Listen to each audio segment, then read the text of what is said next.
Que par le passé, ta mère et ton père n'aient pas réussi à te donner tout l'amour que tu méritais, c'est ok.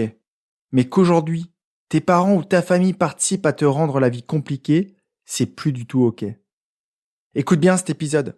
Vincent et moi allons te proposer une idée qui pourrait te déculpabiliser et transformer profondément ta vie. Il est très probable qu'aujourd'hui, tu fasses encore un pas de géant vers cette vie équilibrée et pleine de sens que tu désires.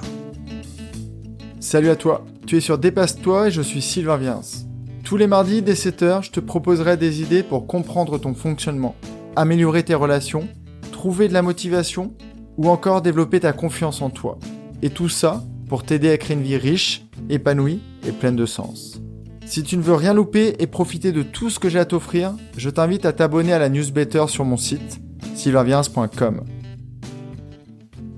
Avant de commencer l'épisode et de te parler de ce sujet fondamental, je voulais te rappeler que tous les jeudis matins, je me mets devant mon clavier, j'active mon cœur et mon esprit pour te délivrer un message simple et profond qui change doucement mais sûrement la vie de plusieurs centaines de personnes à travers le globe. Ce courrier est éphémère et n'est plus jamais récupérable. Alors si tu veux recevoir le prochain, abonne-toi tout de suite. J'ai hâte que tu en profites. Alors pourquoi te parler des relations familiales aujourd'hui ? Les fêtes ont souvent réactivé un contexte qui peut être très compliqué, voire toxique. Et les parents, les frères ou les sœurs reviennent très régulièrement dans mes séances de coaching. Aujourd'hui, je vais te faire plonger dans un accompagnement et tu vas entendre une phrase qui pourrait tout changer et t'aider à lâcher prise dans le domaine de la famille. Tu verras si tu as envie de toucher à la porte qui se trouve entre toi et eux, c'est ce que Vincent a décidé de faire. Installe-toi confortablement et ouvre bien tes oreilles.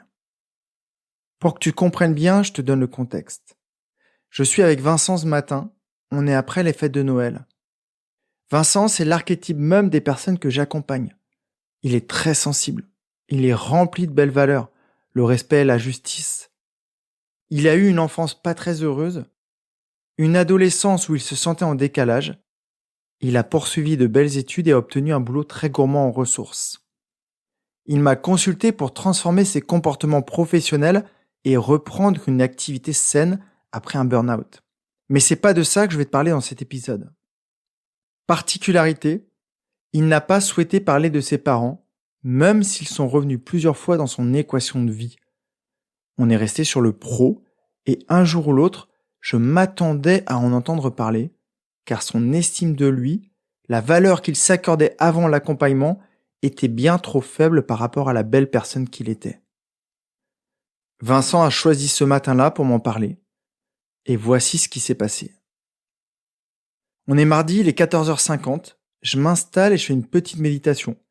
Puis j'allume ma webcam et mon écran. Je décale ma petite tisane fumante pour pouvoir sortir mon cahier. C'est l'heure de la séance et il est 10h au Québec.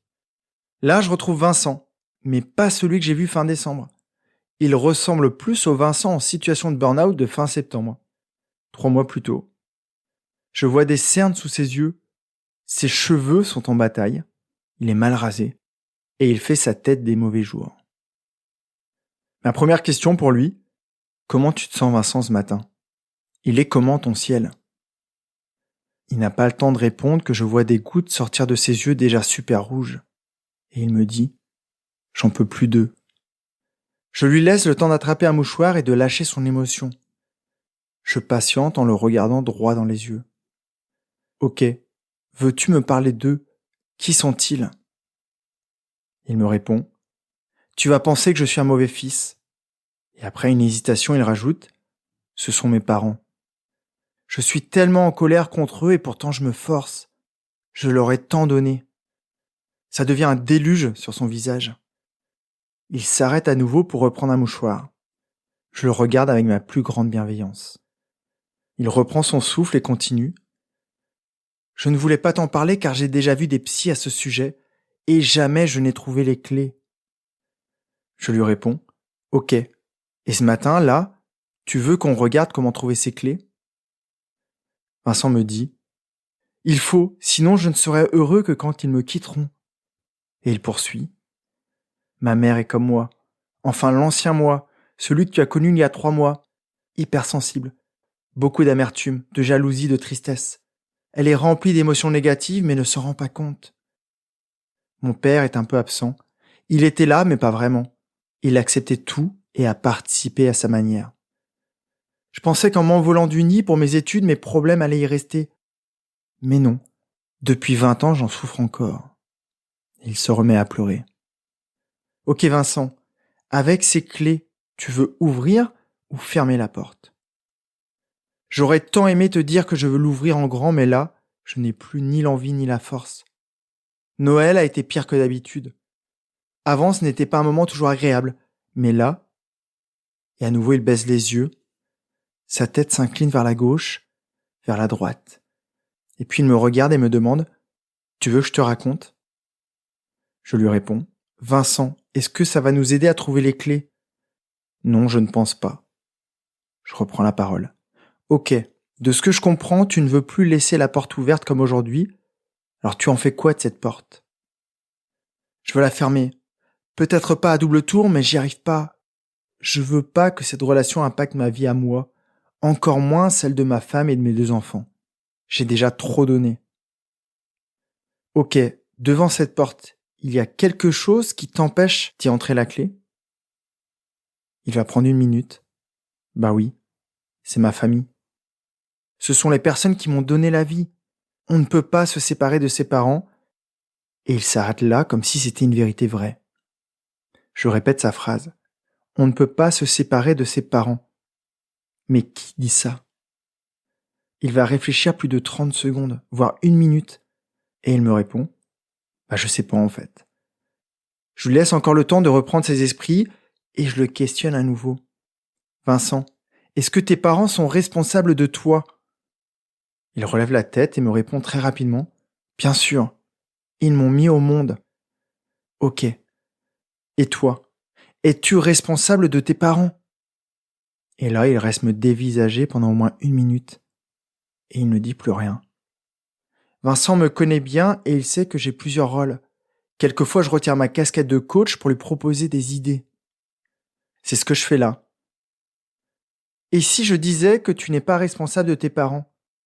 Eux ont signé un contrat avec eux-mêmes en te déposant dans ce monde, en te donnant la vie. Mais toi, as-tu signé quelque chose? Ce matin, je ne vais pas continuer dans cet échange, mais après coup, Vincent a décidé de fermer la porte avec bienveillance, en expliquant tout à ses parents. Laissons Vincent dans son beau pays, et maintenant, parlons de toi. Comment vis-tu ta relation avec tes parents? As-tu entendu tes parents te dire tous les mots que tu aurais dû entendre? Tu es la prunelle de nos yeux. Tu es magnifique. Tu es la plus belle personne sur Terre et tu vas faire de grandes choses. Si jamais tu n'as pas entendu ça, l'idée n'est pas de te créer de la rancœur ou de la colère. Au contraire, c'est de la libérer pour passer à autre chose. Tout ça, c'est du passé. Je peux t'assurer que tes parents devaient être très bien intentionnés, mais peut-être n'ont-ils jamais entendu ces belles phrases de leurs parents. Peut-être n'ont-ils pas compris ce que tu devais représenter pour eux. Peut-être étaient-ils tout simplement malades. Ou peut-être ne savaient-ils pas qu'il fallait te dire ça. Alors aujourd'hui, c'est comment pour toi? Que tu sois rempli de gratitude quand ton enfance a été heureuse, ou que ta relation actuelle t'apporte du positif, c'est génial. Mais si ta jeunesse a été difficile, et que là, alors que tu as beaucoup de choses pour être heureux, ils te rendent encore la vie difficile, est-ce que c'est acceptable? Est-ce à toi de faire tous les efforts? Est-ce qu'ils se sont remis en cause? Est-ce qu'au moins ils ont essayé? La question que j'ai envie de te poser maintenant, là, tout de suite, et qui est complètement fondamentale, comment est ta relation d'aujourd'hui? Tes parents t'aident-ils à avancer vers la vie que tu mérites? Sont-ils les personnes ressources qui te poussent ou au contraire qui te freinent? Je répète une phrase qui a bousculé la vie de Vincent et pour être franc, qui a bousculé la mienne. Elle m'a été offerte par mon médecin acupuncteur. Les parents sont responsables de leurs enfants, mais pas le contraire. En fonction de ta culture, peut-être que cette phrase te déstabilise, voire te choque, et j'espère que tu la comprendras si elle peut t'aider à être plus heureux aujourd'hui. Tes parents doivent participer activement à ton bonheur, mais pas le contraire. S'ils sont malades et que tu n'as pas suffisamment d'énergie, Ce n'est pas à toi de les soigner. S'ils sont tristes et que tu es une belle personne comme Vincent, je peux t'assurer que tu n'es pas responsable de leur tristesse. S'ils sont en train de te faire pleurer, dis-toi que tes parents n'ont pas le droit de te faire ça. Ils n'ont pas le droit de te faire souffrir. Ils n'ont pas le droit de t'épuiser. Ils n'ont pas le droit de te manipuler. Et surtout, ils n'ont pas le droit de te faire culpabiliser car tu n'es pas responsable de leur vie. En revanche, ils ont le droit de t'aimer. Ils ont le droit de te chérir. Ils ont le droit de te donner de l'énergie et ils ont le droit de te motiver pour faire ton propre chemin. Je te répète encore cette phrase avant de m'envoler.